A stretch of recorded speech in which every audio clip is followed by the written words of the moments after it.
Hello beautiful people, welcome back to my channel Commerce Dude, your flight to success. And children, आज हम जो exercise solve करने वाले हैं वो ऑफ कोर्स चैप्टर नंबर 6 है, correspondence with members. So question number 1, A B C D और E आज हम सॉल्व करेंगे students, so that it will help us to revise in such a manner that it will help us to remember for a longer period of time, है ना.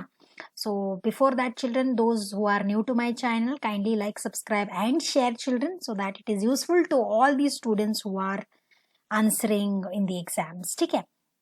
On that beautiful note children, let's get started with question number 1A. Okay so students, question number 1A जो है वो है select the correct answer from the options given below and rewrite the statement. ठीक है, याद रखना students, when they say rewrite the statement in exams also you have to write the entire statement and then the answer. ठीक है, so I have already highlighted the answers आपको by default अब पता है, but let's gate started with the reading with the question so that we will support it with the answer. ठीक है, first one, directors are the, yes, B is the right answer, representatives of shareholders. Second one, dividend is to be paid to the shareholders within 30 days from the date of declaration. ठीक है, registered, third one, registered shareholders receive dividend through, yes, dividend warrant students. अच्छा, dividend जो हम receive करते हैं, registered share holders जो receive करते हैं वो थ्रू डिविडेंड वारंट ही होता है. Fourth one, shares issued free of cost to the share holders are known as, yes students, it's bonus shares. हमको पता है, हमने बोनस शेयर्स के बारे में पढ़ा है, टच किया है. गिफ्ट फ्री ऑफ कॉस्ट जो दिया जाता है वो है बोनस शेयर्स ही. ठीक है. Fifth, share certificate should be ready for delivery by the company within 2 months after the allotment of shares. Students, remember this. ये कितने महीनों के अंदर मिल जाना चाहिए share certificate? That is with in 2 months. ठीक है. Then let us go to the 6th point. Secretarial correspondence with members should be, yes, prompt and precise. बहुत इमीडिएट होना चाहिए, है ना. जब हम कॉरेस्पॉन्ड करते हैं तो इमीडिएट और टू द पॉइंट होना चाहिए. So that is why this is the correct answer, prompt and precise.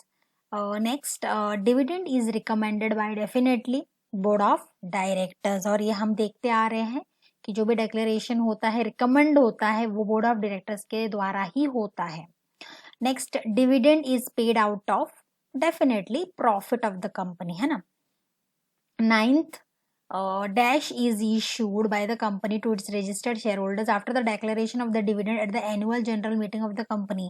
Students, if you can see the previous question, share certificate जो दिया जाता है through dividend warrant, और इस question को अगर आप देख रहे हो, देखो the way they have asked the question, answer same होता है students, but they put little bit in the twisted format so that आप थोड़े से सोचने के लिए मजबूर हो जाओ कि आंसर क्या होगा. So you have to be very clear, और ये तभी पॉसिबल है जब आपकी कॉन्सेप्ट क्लैरिटी है. Anyways the right answer is dividend warrant by default students, क्योंकि यही है जो इशू किया जाता है कंपनी के द्वारा to the registered share holders after the declaration of dividend. मतलब ये जो एक्स्ट्रा जो स्टेटमेंट उन्होंने ऐड किया है वो है declaration of dividend at the annual general meeting of the company. But the right answer remains the same, it is dividend warrant. ठीक है. Let us go to the B part of it students quickly. You can see match the pairs. यहाँ पे group A और group B है. मैंने आपको arrow के through highlight करके आंसर बताया है, उसको ठीक से देखने की कोशिश जरूर करना. मैं माउस के द्वारा भी आपको दिखाऊंगी. चलिए, the first one group A पढ़ते हैं हम. The first one is dividend warrant. Yes children, the right answer is, you can see the arrow goes to the 9th one and it is instrument for payment of dividend. ठीक है. Then let's go to B, return on shares. Yes, go to the right answer, it is 6 number, that is dividend. ठीक है. Then C is bonus shares. How can we forget it? Bonus shares, it is nothing but capitalization of reserve fund. ECS का full form क्या है students? You can see the arrow is going to number 3, that is electronic clearing service. Kindly remember this for the short form answers also, जहां पर आपको मतलब full form लिखना पड़ेगा. Then NEFT goes directly to fifth one, that is National Electronic Fund Transfer. NEFT is National Electronic Fund Transfer. Very simple students, बहुत ही easy match the pairs है. One can really understand at a glance, आप बोल सकते हो. ठीक है, let us go to the C part of it. बहुत ही simple है ये भी. Write a word or a term or a phrase which can substitute each of the following statements. The first one is shares given free of cost to the existing equity shareholders. Definitely bonus shares है students, हमने इसके बारे में match the page में भी बोला है ना? या second one, instrument for payment of dividend. Definitely dividend warrant through which we pay. This question is asked again. The shareholders to whom the bonus shares are issued, of course existing equity shareholders है students, है ना? उनको ही तो free of cost दिया जाता है. Next, the authority which recommends the rate of dividend without any mistake children, it is board of directors. वही authority है जो रेट ऑफ डिविडेंड रिकमेंड करती है. Right answer is board of directors. Fifth one, an officer who comes into contact with all the members of the company through correspondence. Yes, it is company secretary. The right answer. She is the one, or he is the one who comes into contact with all the members of the company through communication, that is through correspondence. And sixth one here, a special kind of check issued by a company on its banker to pay certain sum of money as dividend to its members. Students, see this now. ये third time है जो उन्होंने different तरीके से ये dividend warrant का question पूछने की कोशिश की गई है.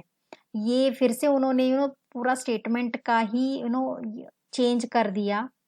उन्होंने स्पेशल काइंड ऑफ चेक बता दिया, issued by a company on its banker to pay certain sum of money as dividend. देखिए यहाँ आने के बाद हमको पता चलता है what it is. As dividend to its members, it is dividend warrant. The right answer is dividend warrant. ठीक है, then let us go to the D part of it students.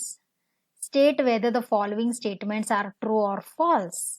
Again कुछ है बोनस शेयर्स के बारे में. देखें, bonus shares are issued to the existing equity shareholders. A big yes, it is a true statement. Right answer is true. Second है हमारा, building fund is used for issue of bonus shares. Definitely no, false है, ऐसा नहीं है. building fund and all for issue of bonus shares. Next, bonus shares means capitalization of reserve fund. Definitely true, है ना? Next, registered shareholders get dividend through dividend coupons. False. अभी तो हमने इतने बार डिस्कस किया कि वो डिविडेंड वारंट के थ्रू उनको मिलता है, तो dividend coupon is the wrong answer. That's why the statement is false, है ना? Then dividend is the portion of the profit of the company which is allotted to the holders of the debentures of the company. आप debenture किधर से आ गया? इसीलिए मैं हमेशा आपको बोलती हूँ कि पूरा स्टेटमेंट पढ़ो, then only you come to a conclusion या डिसीजन की राइट आंसर क्या हो सकता है. इनिशियली आपको लग सकता है कि ये राइट आंसर होगा, लेकिन बाद में कुछ अजीब ट्विस्ट आ जाता है और आंसर पूरा रॉन्ग हो जाता है, मतलब फॉल्स हो जाता है.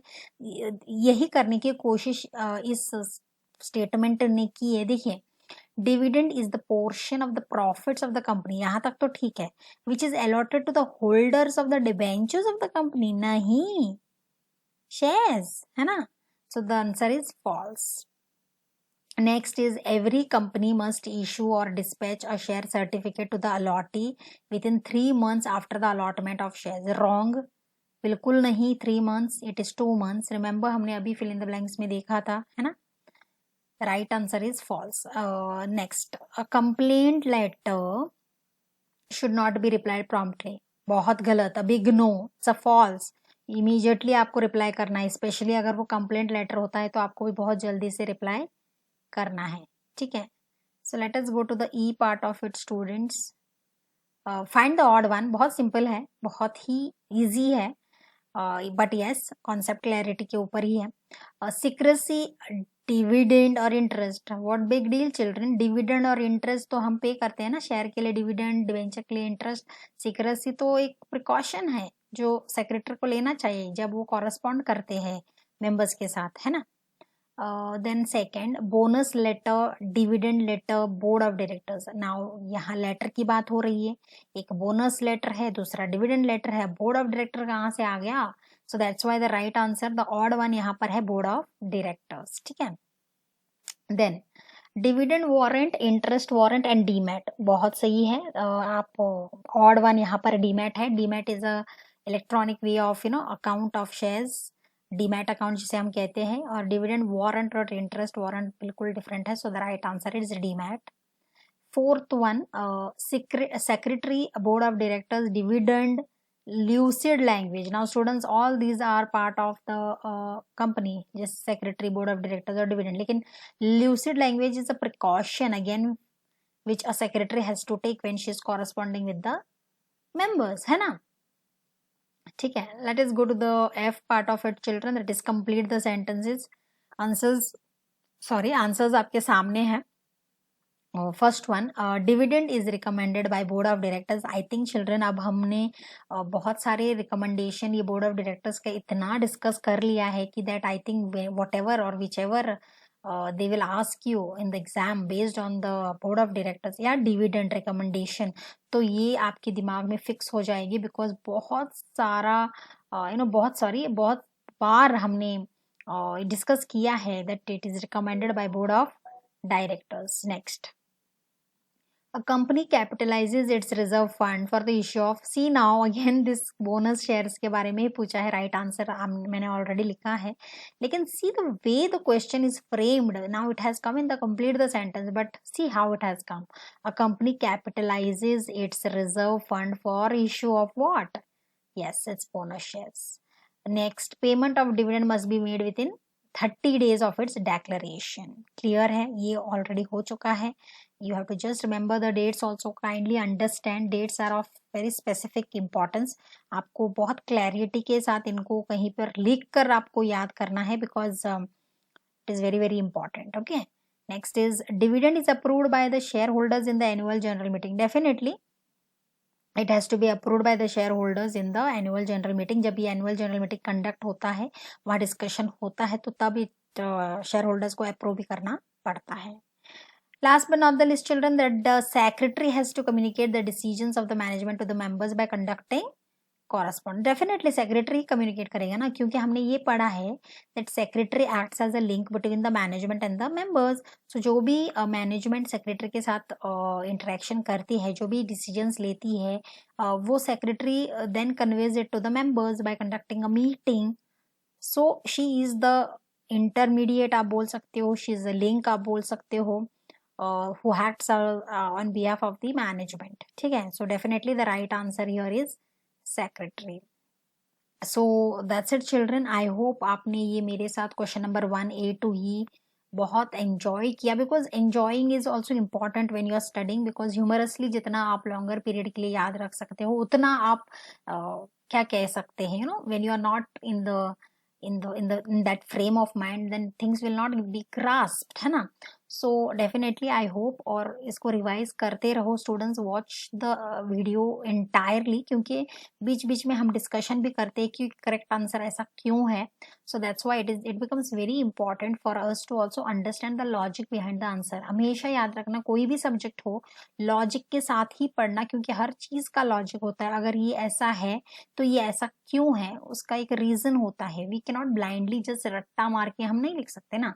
सो जब हम मल्टीपल टाइप क्वेश्चन की या फिल इन द ब्लैंक्स या क्वेश्चन नंबर 1 से जो भी हम पढ़ रहे हैं उनकी बारे में बात करते हैं, तो डेफिनेटली क्लैरिटी ऑफ कॉन्सेप्ट से ही हम इसको टैकल कर पाते हैं। Because if I want to give an example, if you see the competitive exams, जैसे बैंक्स के होते हैं क्लैरिकल्स, या कोई इंश्योरेंस कंपनी के होते हैं, या नेट एग्जाम होते हैं, बहुत सारे एग्जाम्स होते हैं, तो वो कॉम्पिटिटिव बेसिस पर ही होता है। Because competitive I am to से मल्टीपल टाइप क्वेश्चन के बेसिस पर ही होता है, बिकॉज आपके कॉन्सेप्ट क्लियर है तो you can immediately tackle those types of questions. ठीक है, so this was one more tip, how if you are interested in the competitive exams, ऐसे ही आते हैं, एक दिन हम जरूर इसके बारे में बात करेंगे children. I hope the video is very clear to you. I hope the concept is clear to you and you have revised it along with me when I was reading out the questions plus answers children.